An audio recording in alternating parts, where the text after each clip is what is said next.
Bridges, no walls. We are connected to each other. Bridges, no walls. Spread some love. Okay. Hello, everybody. Yes, my name is Kelvin Akpalu, and I'm a creative director for Eurobug. And I've done a lot of projects, but one of the biggest one that we have been working on from, I think, 2018 was Bridges Not Walls. And it's a project that started, I'll say the background of it started from a project called Calling Back History Africa. And then I remember I was doing that project in Ireland, and then Eister, our director, said, why can't we can use this project also as an international one. So, and then we started writing a youth exchange project about it, and then we changed the name from Calling Back History Africa to Bridges Not Walls. So we did a second one because the first one was a success, and then which was called Bridges Not Walls Solidarity. And now we have a KA2 project, which is Bridges Not Walls Migration and Dialogue, and that's why we're in Mekina. To start, we're doing an APV right now, and then next week we are having all the participants coming in, Lithuania, Germany, Ireland, and Spain, to kick off this amazing project, to connect with the community, and to see what we can actually develop. Bridges, not walls. Zambuku Kwete Masungo. Podori no pereți. Ponts no paredes. Drihid Art Valley. Pontes, não paredes. Masquinista. Puentes, no muros. We've been putting ourselves in the position of refugees and migrants that are forced to migrate. Yeah, because, for example, in my case, I'm now living in Germany, but I wasn't forced to do that. I wanted to go to Germany, and I found a way to go. But we're putting ourselves in the shoes of people who have been through a lot, and understanding a little bit better what it takes to be a migrant, and how painful it can be, but also trying to highlight some positives, but also keeping in mind the negative, and keeping in mind our own privilege. Yeah, I think it's mostly that. Yeah, definitely. I think the most beneficial thing that I've had, like the exercises have been great, and they really sort of hit you with revelations when you really weren't expecting it. But I think the biggest thing for me has just been the interactions between everyone else in the group, and seeing where they've come from and the kind of experiences they've had, and even everyone from Germany not actually being German, I think is like incredible, because they all have different stories. I thought it was incredible that we had 4 countries but 16 languages. It just shows how much experience all of us have, even though we're all so young still. And yeah, I feel like that really helped with the eye-opening sort of thing that we're going for here. The approach that we are using is basically non-formal education activities, and each of them targeting different level of storytelling. We are using verbal storytelling, non-verbal storytelling. We are using art as a main tool to talk about the issues of migration, and telling our personal stories are worth to be heard. Yeah, here in Merkini for a project we have a very diverse group, diverse in sense of age, diverse in sense of cultures represented. We have over 16 national representatives, people coming from different backgrounds, and also talking about age, the group is also very, very diverse, and we have participants from 16 to 30 years old, and I would say everyone brings a little bit of individuality to each and every activity, to everything that we implement, to all the stories that we said. They're all personal, and we really hope that those personal stories will help local people and people of that will later observe the content that we created. They will help to understand and more empathize to the people from different backgrounds. our team consists of professional educators, professional facilitators, very experienced organizers. I can introduce you Kelvin, who's a professional facilitator, an amazing actor, amazing dancer with a huge background on working with groups of young people.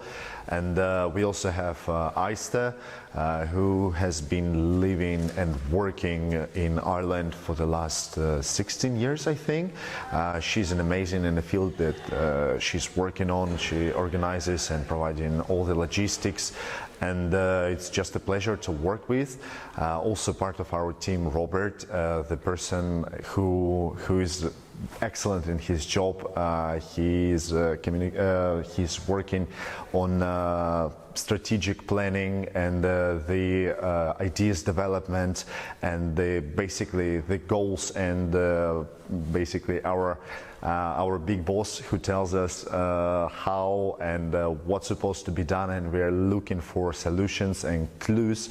I myself working as an educator for the last 7 years, working with young people from different backgrounds, working in different countries, in China, in Russia, in Europe, in Poland, and now in Germany. So today is the day 2, and today was more like us really going deep or starting the discussion when it comes to migration.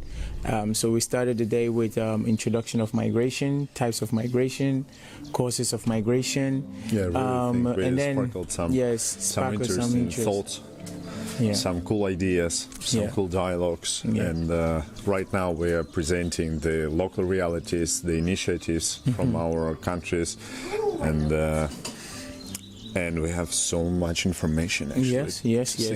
Like we even had we touched a little bit on human rights also, so which again sparked some deep conversation. So we are really excited. Looking forward to see the rest of the day, how things are going to happen. I'm very happy about it so far. So. Indeed. Fairly speaking, we cannot stop participants speaking. Yeah. Just non-stop conversation, just non-stop dialogue, non-stop sharing of local realities, of personal stories, of reflection on the current situation. Which just. And over the next days, what do we have to look forward to?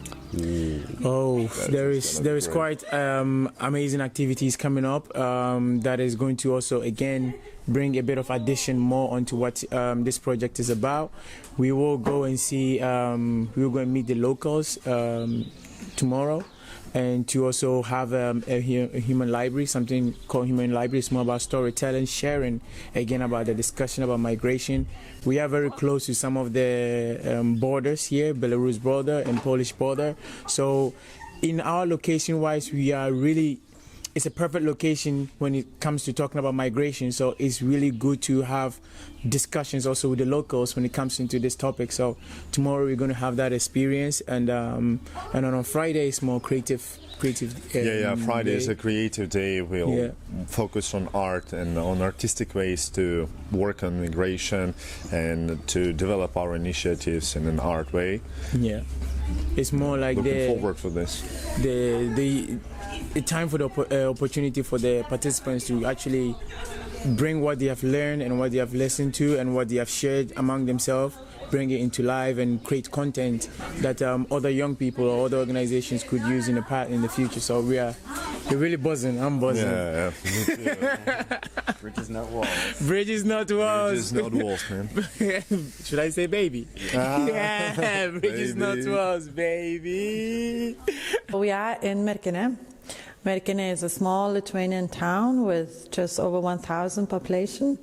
It's a very historical town. It had connections with the Jewish community. It used to be very big here before Holocaust, and it's also very close to a Poland border and Belarusian border. So geographically, we're in a very interesting location that through the centuries had the history of migration.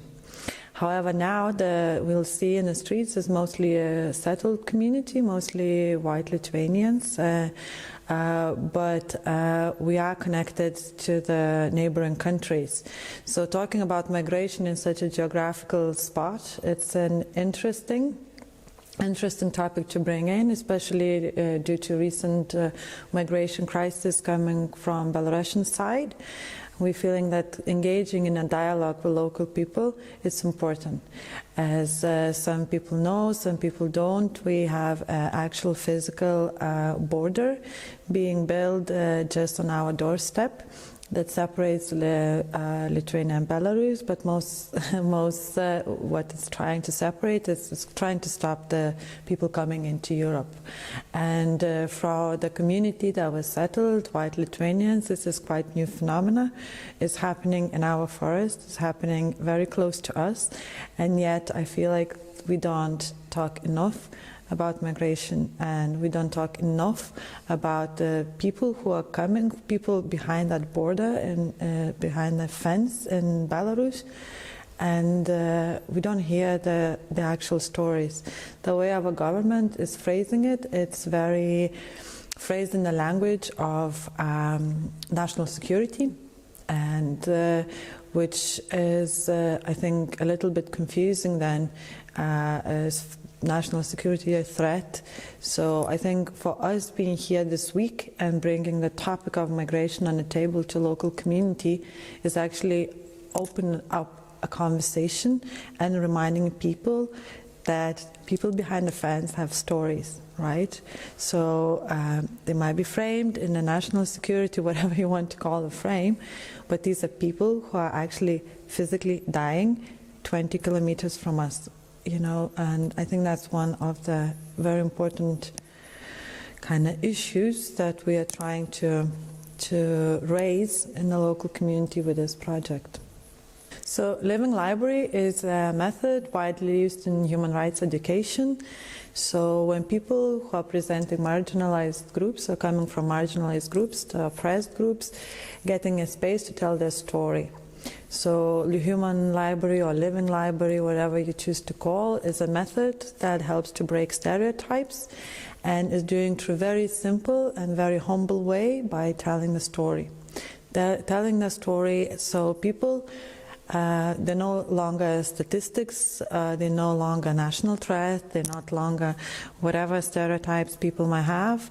They're actually people coming from certain groups, so they can really I feel like this method is the kind of the most beneficial method of breaking stereotypes really quickly and very efficiently. I think we can write whatever reports we want or stories or whatever, but when you read things, maybe visual is more, when you see on a telly, maybe touches a bit more, but it's nothing to compare of actually sitting with a person at the table and hearing the real story. And that's why we chose this method in a local community, and we invited people, and today we saw mostly young people came, which was really nice.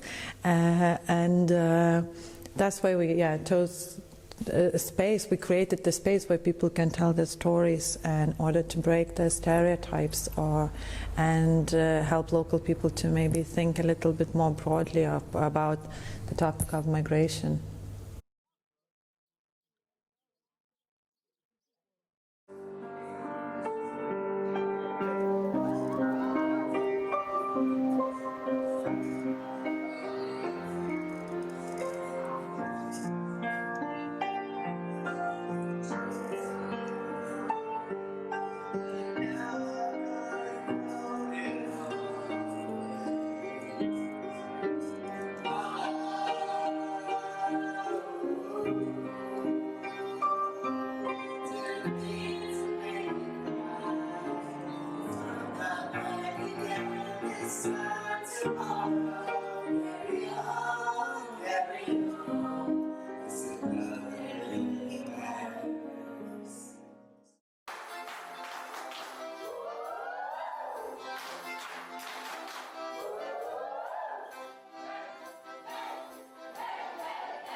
Your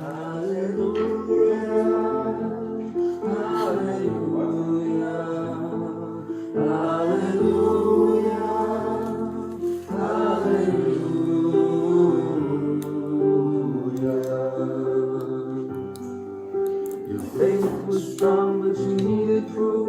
You saw her bathing on the roof, her beauty and the moonlight over the thrill. She tied you to a kitchen chair, she broke your throne and she cut your hair.